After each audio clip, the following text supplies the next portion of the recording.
How we doing, everybody? UFC Thoughts here, and today I'm going to be going over my picks and breakdown for every fight on UFC Macau, Jan vs. Figueiredo on November 23rd, 2024. Timestamps in the comments below. Let's get right into it with the first fight of 13. We start with Maheshate versus Nikolas Motta. I'm going to go with Maheshate on this one. One, I favor his cardio against a guy like Nikolas Motta, who, when was the last time Nikolas Motta even went to a decision? I mean, he only has 4. It was 2020 when he won in the Contender Series.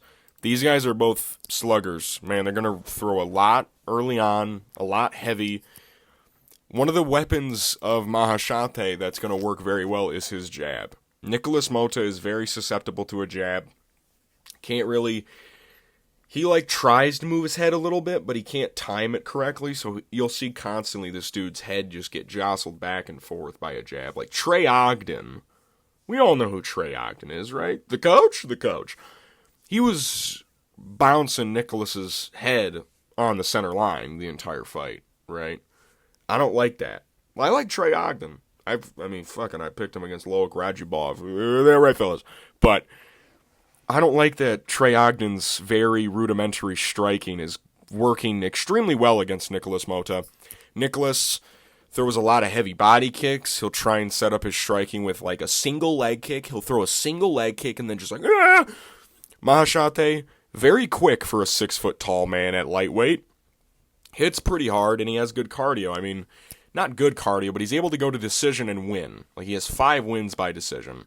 Nikolas Motta, especially as of recently, he's been finished a lot. I'm about to sneeze. Bless myself. He's been knocked out quite a few times. I think it takes a more well-rounded striker like a Slavoclaws to beat a guy like Maheshate. You have to overwhelm Maheshate with a lot of volume. You have to throw a lot. You got to have a lot of variety, right? Vyacheslav was going to his legs, he was going to his body, he was setting up the head strikes, and the first time that he actually caught Maheshate was on the break of a clinch. I don't find these guys clinching a lot, and even if they do, Tom Nolan, for as little as that fight with Nikolas Motta lasted, he was actually blasting knees up the middle, and that's something that Maheshate also does in the clinch. He was looking for elbows as well, that's something that Maheshate always does. Maheshate is going to be bigger. I think he's going to pack... not a bigger punch, but I think he's going to be a bit more technical than a Nikolas Motta. I think it takes, like I said, I think it takes variety. Nikolas Motta, he's more of a head guy. Pause. Oh, that sounds terrible. He's more of a headhunter. He will mix it up sometimes, but he is mostly swinging at that noggin. Kind of similar with Maheshate, but he also throws teeps to the body. Again, another weapon that works very well against Nikolas Motta. I see this fight ending in the first round either way, because Nikolas Motta... kind of, at this point in his career, has just been chinned a lot for some reason. He just gets, he dies sometimes. But he's also kill or be killed. He either kills you or you kind of fuck him up. I don't know if he fucks up Maheshate. Like I said, I think you either have to have a great ground presence, like a Rafa Garcia, where you're able to have slightly decent boxing and then mix in your takedowns, or you have to be you have to have a lot of variety on the feet. Nikolas Motta presents none of those things. He just hits really hard. And I think Maheshate, even though his last fight was very competitive with Gabriel Benitez, it is what it is. You have off nights sometimes. I'll go Maheshate first round TKO. Lock it in. We move to Xiao Long versus Quang Li. I'll go with Quang Li on this one. Kind of tricky.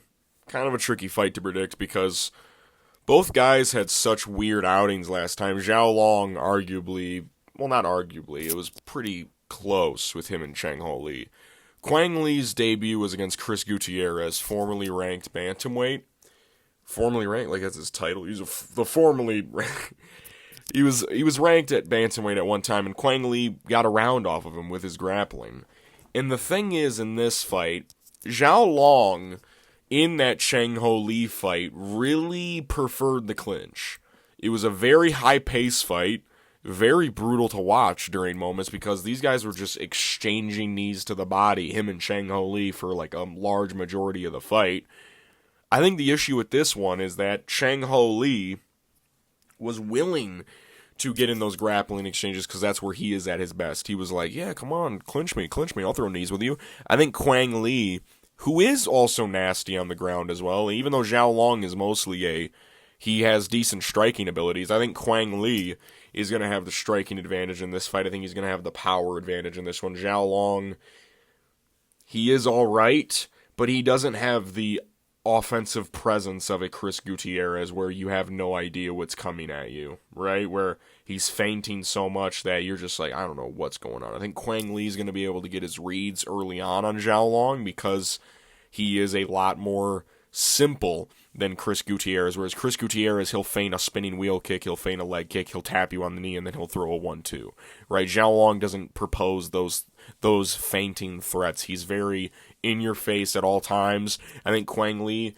and Xiao Long both showed very good cardio in both of their fights. I mean, Xiao Long literally fought in the longest round in UFC history at 5 minutes and 10 seconds against fucking Chang Ho Lee.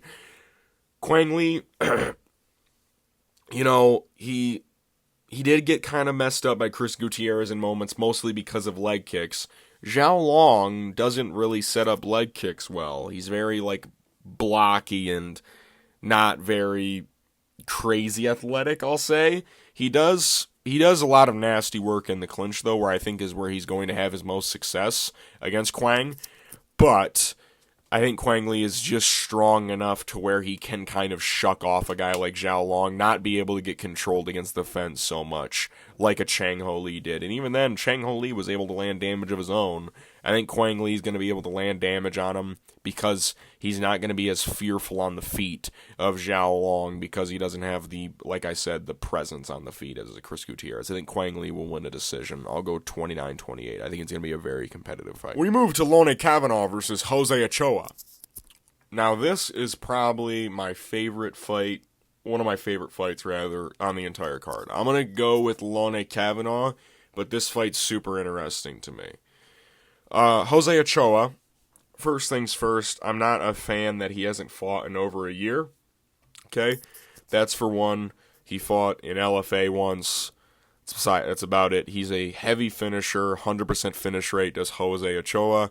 Lone Kavanagh has gone to decision twice. He fought in the Contender Series in week 1, got a crazy knockout at flyweight. Both of these guys, heavy hitters at flyweight. I like that. Flyweight needs guys like this. Both are very young, 25, 23. The reason I'm going to go with Lone, I really appreciate his counter-striking. And José Ochoa, for what it's worth, I think this kid's going to go places. José Ochoa, if you don't know, trains at Shoot the Box. He trains with Charles Oliveira.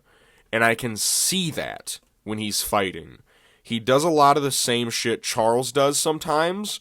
He throws a lot of jumping switch kicks to the body. He loves to throw he did it 5 times in his last fight. I swear to God, he did it 5 times.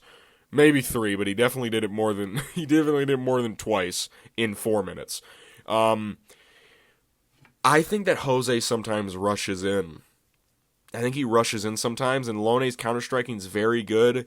Both of these guys kind of have similar attacks. They both have very good straight punches. They both have very good teeps to the bodies. It's just Jose's a little bigger. But the thing is, I think Lone hits harder with his hands, if I'm being honest. Lone Kavanagh's left hook is probably one of the strangest things I've ever seen for a flyweight power to possess. He's putting everybody down with it, at least. He doesn't knock everybody out with it, but when he lands it flush, you get caught with it. And I've noticed Lone in his fight with Sean, what's the guy's name? Sean Da Silva or whatever. The guy, he threw a lot of jumping shit. He threw a lot of flying knees, threw a lot of flying kicks to the body. Lone countered him every time with a left hook, and Jose leaves his chin open. And something I noticed about Jose, especially in his last fight, sometimes he is a bit more patient, and he allows you to come towards him because he knows that he can put you out whenever he wants. And I think Jose, with that 100% finish rate, I think he noticed something in his camp that his cardio might not be the best, because in that last fight he was not very high output for a majority of the fight. He was allowing Pantoja to come at him and then kind of blow his wad so that Jose could kind of unload on him. But even then, he didn't really throw a lot in that fight. And if you watch any of his other fights, you'll notice this dude throws a shit ton. So I think that's something that his camp has picked up on, that maybe his cardio might not be the best. I think Lone Kavanagh, I think he counters very well. I think José Ochoa, for one, his defense is very linear. Lone's going to have the better movement of the two. He moves laterally, he moves all over the place, he feints very well.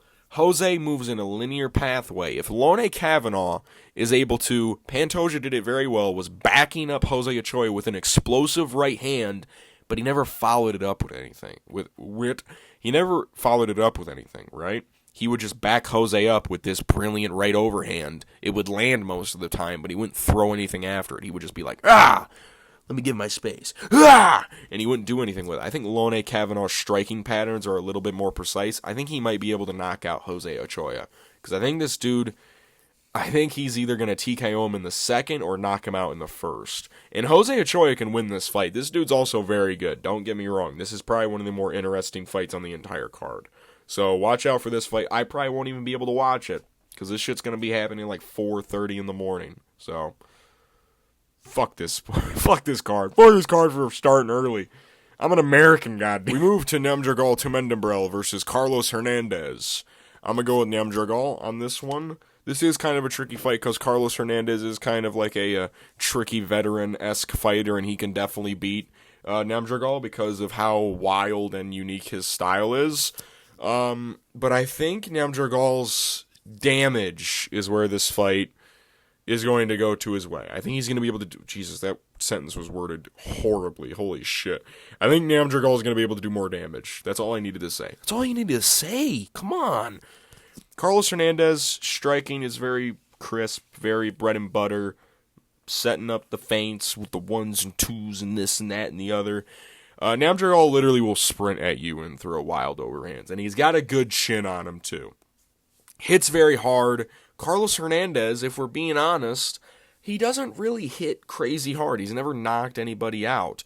Nyamjargal, of course, his name is Art of the Knockout, or Art of Knockout. He only has 2 KOs, but that doesn't really benefit him, or doesn't fit him, because he does hit very hard. It's just that his submissions also work very well. And Carlos Hernandez, in his last fight against Ray Saruya, he fought a guy in Ray Saruya who did gas out, but he did kind of get to good grappling positions. He was able to stall him out a little bit. I think Nyamjargal is going to be able to do kind of the same thing. He is kind of weird when it comes to grappling. Very strong for flyweight, I've noticed, especially on Road to UFC, which is kind of weird to base it off of because Road to UFC is kind of full of a bunch of has-beens, if we're all being honest with ourselves. But Nyamjargal was kind of like a highlight from from his season. And even then, his debut, he got a very tricky decision, and it arguably could have lost. So Carlos Hernandez can definitely beat Nyamjargal, but I think Nyamjargal's damage is going to benefit him a lot. He is kind of wild. He makes you run away from him, and he catches people when they're running away, and he's very, very, weird to fight because he's always throwing up submissions, and Carlos Hernandez can scramble like a motherfucker, too. That's why I think this fight's going to be very competitive, is because Carlos Hernandez's scrambling ability, even though his takedown defense isn't great, he has a 65% takedown defense. At flyweight, he has very solid scrambles, which is something that you see a lot of flyweights have. Same with Nyamjargal as well. Nyamjargal cuts a lot of people open. He throws a lot of elbows. He'll jump at people. He's literally a Mongolian warrior. That's where he's from. I'll say that at the end of the section, but Nyamjargal, I think he'll be able to stall certain positions on the clinch, land a bit more damage, land some elbows. He might be able to take down Carlos Hernandez because unlike Ray Saruya, who was always constantly trying to get the back of Carlos Hernandez, get leg locks, Nyamjargal is very okay with getting to full guard and then going to half guard. He's very fine with that. It's just you have to be able to get their back down and you have to slam some people. And Carlos Hernandez sometimes it's hard to control, but I think Nyamjargal might be able to do it for a little bit. On the feet, Carlos Hernandez might have a bit of a technical advantage, but I think Nyamjargal just can do a lot more damage than him. And even then, Nyamjargal, even with his wild fighting style, he is kind of technical in a way to where he throws punches in a good way where he lands good, right? I'll go with the man from Mongolia. We move to the Road to UFC Season 3 Women's Strawweight Finale. Ming versus Feng Xiaocan. I'll go with Feng Xiaocan. on this one. To be honest, I can't really study film on either of these ladies because I don't own Fight Pass, so I can't watch Road to UFC Season 3. But from what I can see, Feng has a 5-inch height advantage, 6-inch reach advantage. Ming, kind of slow on the feet. Feng Xiaocan actually looks alright. The grappling is where Ming is going to have a lot of success, but she kind of waits a lot to try and get her grappling going, and her grappling isn't even really crazy great.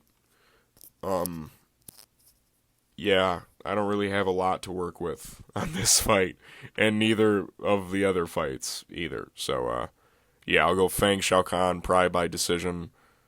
Ming can win if she is able to take down Feng Xiaocan, but Feng Xiaocan has shown that she can get up.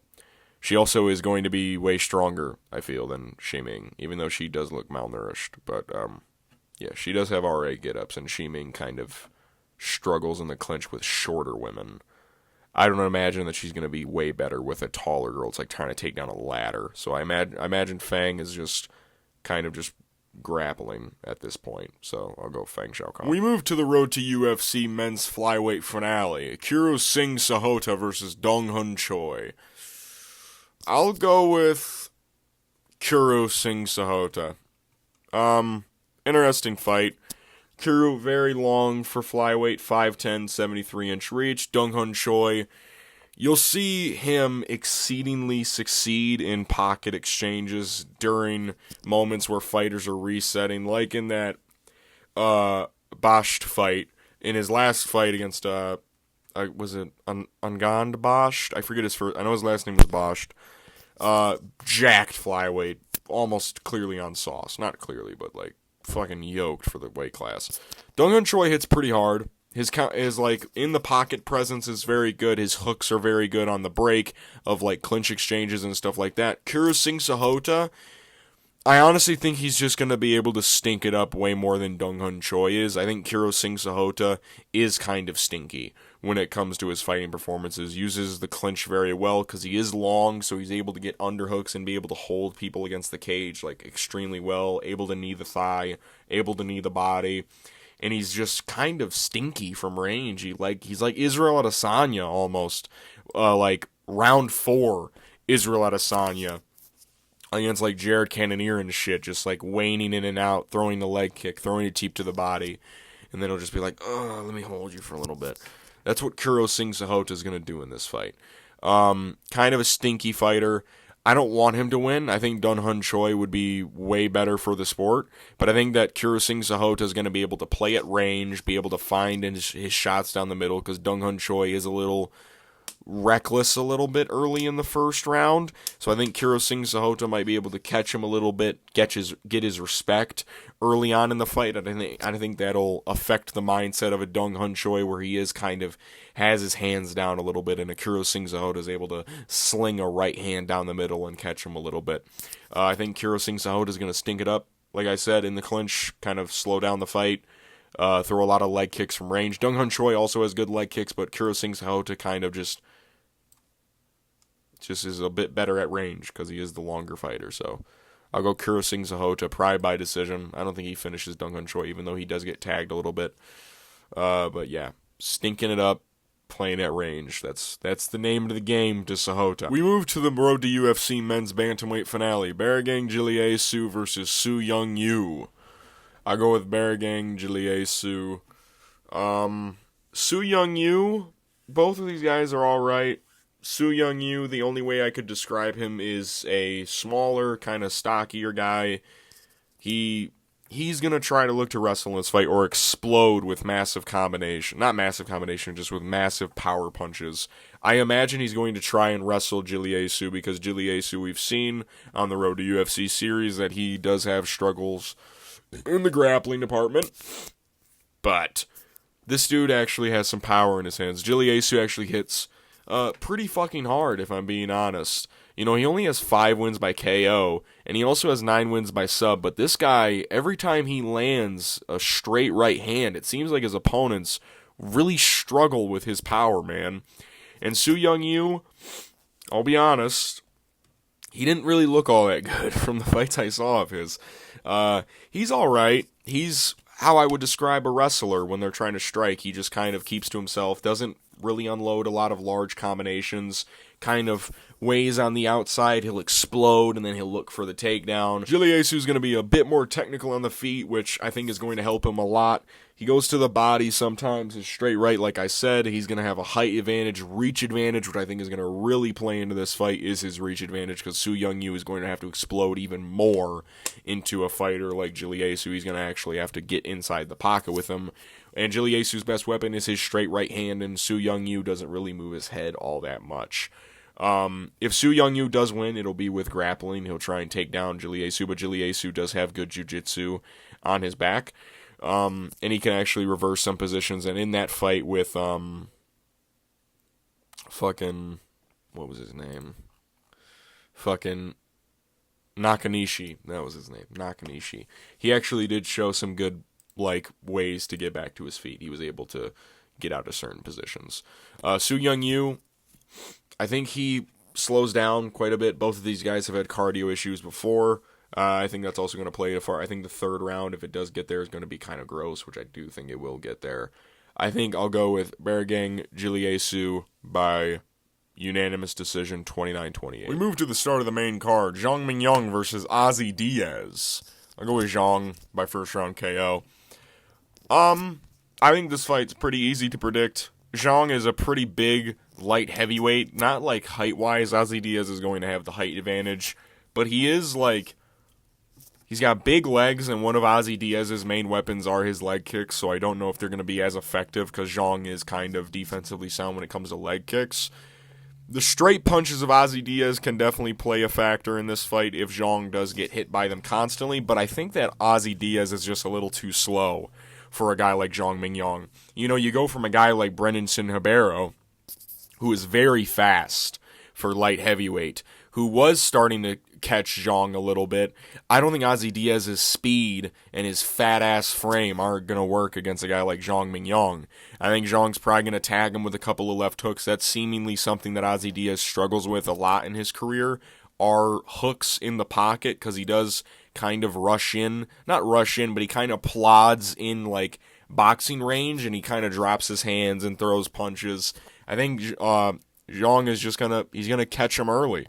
Ozzy Diaz, first fight in the UFC in front of a crowd, I don't know. I don't like it.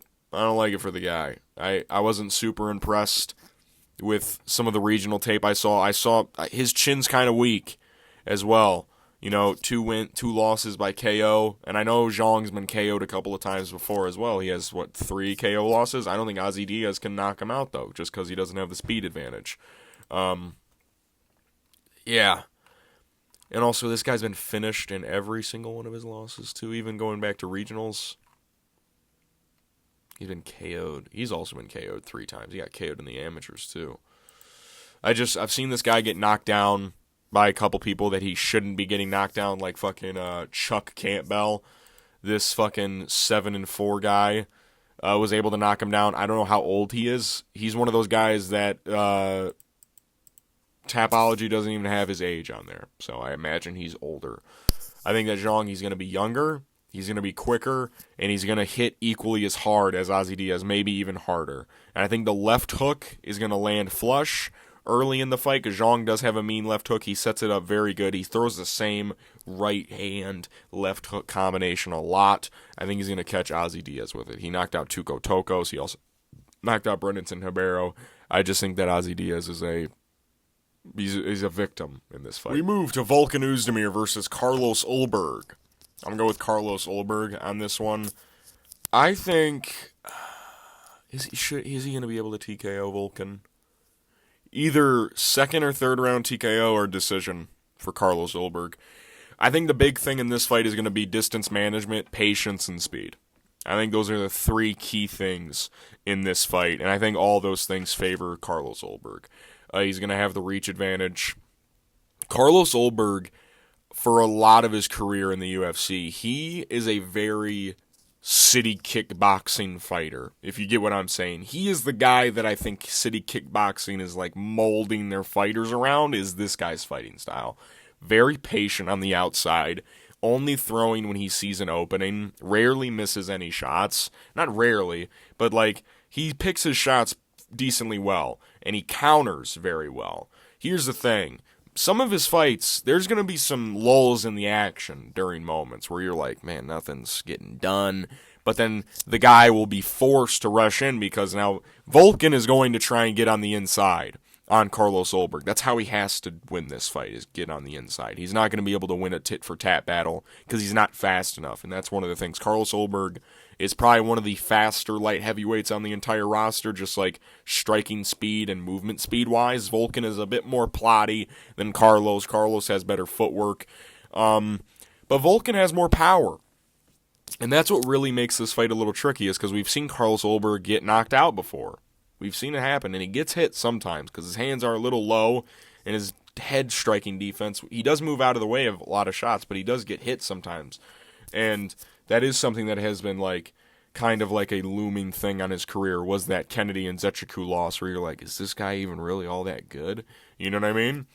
But I think he's going to be able to have the speed advantage over Volkan, kind of force Volkan into an uncomfortable spot, make him rush in and tag him up and land his counter strikes there. Because Volkan, his boxing is very solid, but I think that Johnny Walker's game plan was working very well against Volkan Oezdemir up until the KO, if we're being honest. He was doing pretty solid at range using his teep kicks, his leg kicks, and Johnny is a lot slower than Carlos Ulberg is. So I think that a quicker guy who has better footwork, who is a lot faster than Johnny Walker, who's actually able to circle off the cage instead of just take random like fits of punishment for no reason, and who isn't constantly resetting and keeps his hands low at the end of exchanges, I think that Carlos Ulberg is going to do handily well against Volkan Oezdemir. It's either he dominates the fight pillar to post, or he gets knocked out. I think Carlos Ulberg is going to dominate this fight pillar to post, kind of make it a little stinky during moments,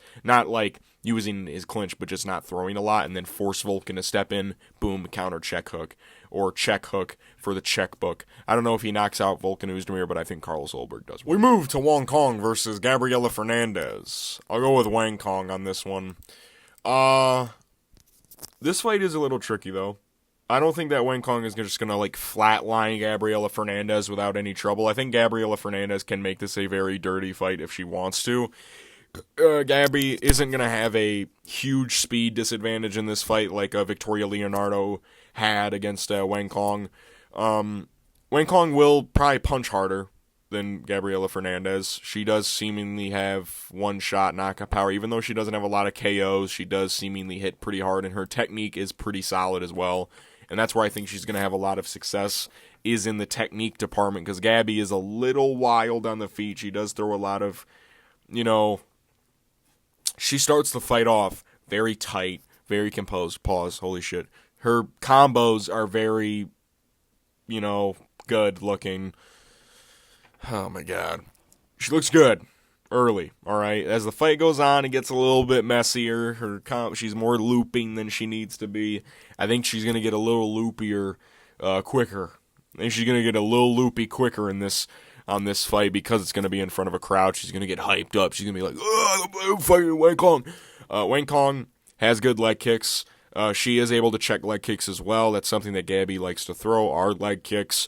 I think Gabrielle is going to try and look to wrestle, and I think this is the fight where we're going to find out if Wang Cong is really going to be able to even fight for a top 15 spot at flyweight, is if she can defend takedowns.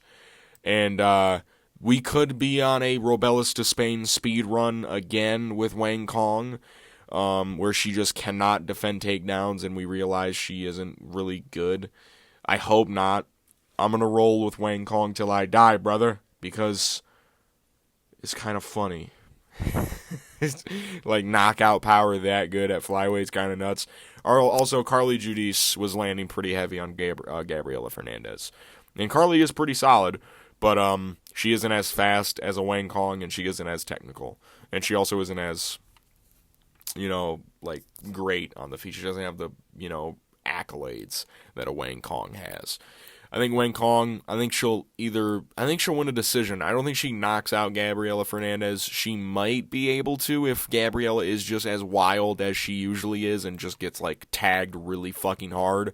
I think it's going to be a very gritty fight. I'll go Wang Cong 29-28. Split decision. We move to the featured fight. Songkhanan versus Muslim Salikov.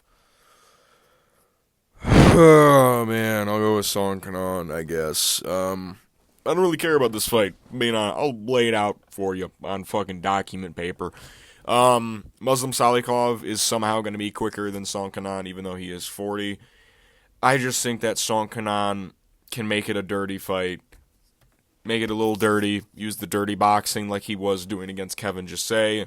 And during moments against Ian Gary, kind of make it a more, not as technical fight. Because if it is a technical fight, Muslim Salikov will just beat Songkhanan. That is how it's going to be. And I also do think that, that Songkhanan, the reason why he didn't look great against Ricky Glenn, which is disgusting that I even say that about a fighter I'm picking to win in a fight, was mostly because of the takedown offerings of Ricky Glenn, because Ricky Glenn was shooting takedowns often and a lot. Muslim Salikov, he's going to keep this shit standing almost the entire time. I honestly think Songkhanan himself might actually try and seek to get this fight, maybe possibly to the ground a little bit, try and get the fight in the clinch, try and get a hold of him, get in the dirty boxing range, and just kind of diddy box with him a little bit. Diddy boxing, brother. Muslim Salikov is going to throw a couple spinning wheel kicks because he is the king of Kung Fu, apparently. I don't know who gave him this title. Who gave him this title, brother? But, yeah, I think Muslim Salikov, he's 40, man. I don't want to pick a 40-year-old guy to beat a 34-year-old. All right? He got brutally knocked out this year, did Muslim Salikov. And Songkhanan was, decently competitive with Kevin José. All right? I know Kevin José just lost. All right? I get it. He's one of my boys, and he just got beat the fuck up by Brian Battle. I don't care. He also knocked down Ian Gary. That's gotta mean something, right? Fucking Song might lose to this fucking old geezer. We move to the co-main event. Yan Xiaonan versus Tabitha Ricci. I'll go with Yan Xiaonan on this one by unanimous decision. I'm done with Tabitha Ricci. I'm done seeing her succeed right now. All right, guys? Can we cut it off? Can we stop gifting her decisions? She arguably has lost her last 3 fights. She lost against Lupita Godinez. She arguably has lost against Tisha Pennington and fucking Angela Hill. They just keep giving her decisions for some reason. I don't get it. Tabitha's going to try to get this to the ground. That's going to be her whole game plan. That's what everyone tries to do when they fight Yan Xiaonan. That's how you beat Yan Xiaonan. I imagine at this point in her career, Yan Xiaonan has realized people are going to try and get me to the ground. Okay? All right. When people can't get Yan Xiaonan to the ground, and even then, Yan Xiaonan has actually been improving her grappling quite a bit, actually. We saw that in the Mackenzie Dern 5-round main event, because that was a 5-round main event, right, guys?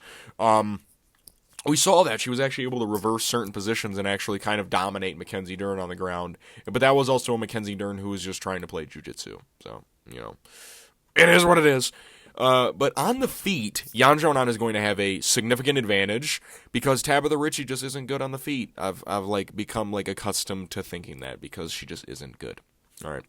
Zhang Weili was having trouble on the feet against Yan Xiaonan just because of the speed and the power. And I also think that Zhang Weili has been relying on her grappling a lot, especially as of recent.